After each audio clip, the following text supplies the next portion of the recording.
May naipon na nga po akong diamond dito sa aking bagong application. Kung nakikita nyo mga ka-Majesty, meron nga po akong $10 o equivalent for 1 million diamond.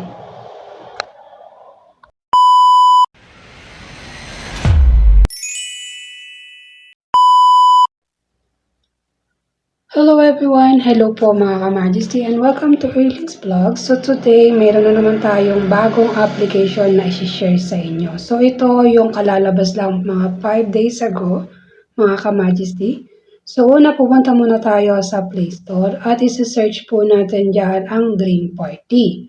So dito sa Dream Party mga ka-Majesty, kapag na-install mo na nga po siya, i-click mo na nga lang po. And then, click mo nga lang yung agree dito sa kanilang policy. Sa privacy policy nila mga ka-Majesty, i-click mo nga lang po yung agree.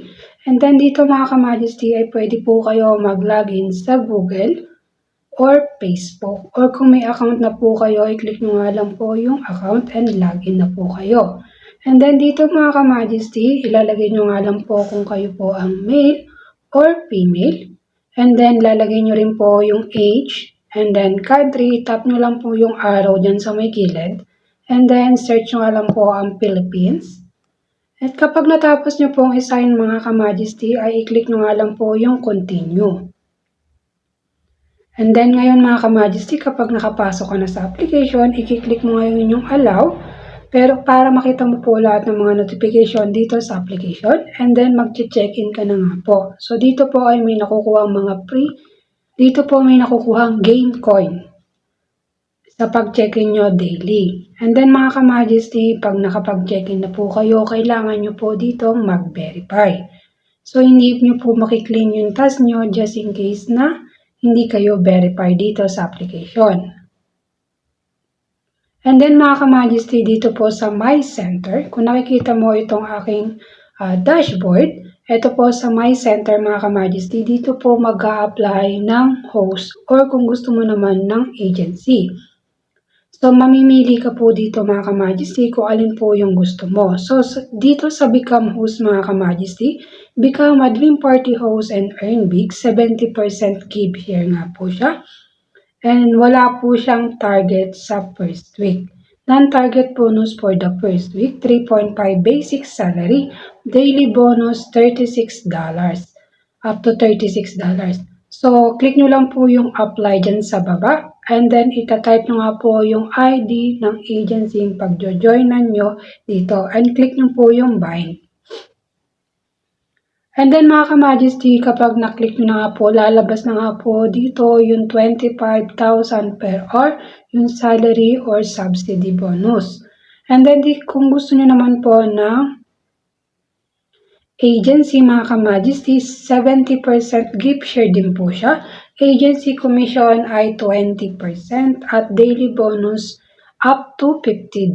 So, click nyo po yung apply, magsasign po kayo ng form at ilalagay nyo po yung inviter kung saan kayo magjo-join o magko-connect na agency. Kapag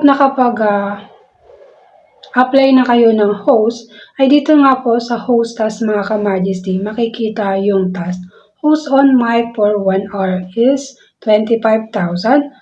At dun naman sa 2 hours ay another 25,000. So, ang equivalent po ng makukuha mo sa loob na 2 hours ay 50,000. Paalala ko lang po, kailangan nyo pong i-verify mga ka-Majesty. So, kapag nakabuo ka na po ng 1 million, ay kagaya po nito mga ka-Majesty, ay may process pa po bago makapag-withdraw. So, ngayon ay click ulit natin itong ating diamond. So, kung makikita nyo mga ka-Majesty ay may 1 million at may $10. Yung 1 million equivalent for $10. Then, click po nyo po yung cash out to seller. Yung currency type mga ka-Majesty, papalitan nyo po ng Pilipinas. And then, dito sa payment method mga ka-Majesty, may option po dyan kung GCash or Maya. So, meron po silang bayad na 3%. And then, ilalagay nyo po yung amount. So, wala po dito kailangan po saktong $10 o saktong 1 million lang po yung ilalagay nyo. And then dito po sa baba mga ka-Majesty, ilalagay nyo po yung account information.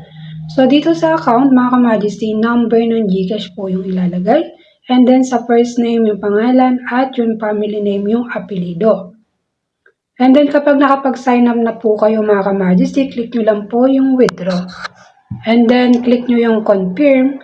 Meron pong lalabas na payment password not set. Please set it first. So pag click nyo po yung go now, may lalabas po na notification dyan na kailangan nyo pong mag-bind ng code. So i-click nyo lang po yung get OTP, tapos may magsisend sa email nyo at yun nyo po yung ilalagay nyo. Then sa susunod po nun ay maglalagay na po kayo ng password. Kailangan mabilis nyo pong tandaan yung password. Kumbaga, kailangan hindi nyo makakalimutan para hindi po kayo magkakaproblema just in case na mag-withdraw kayo. And then, nakalagay po dito mga ka-Majesty, kapag natapos nyo na po ay withdraw submit. And then, click nyo ulit yung withdraw at i-type nyo yung password na nilagay nyo and waiting na lang po kayo ng inyong withdraw. So, ganun lang po kabilis mag-withdraw.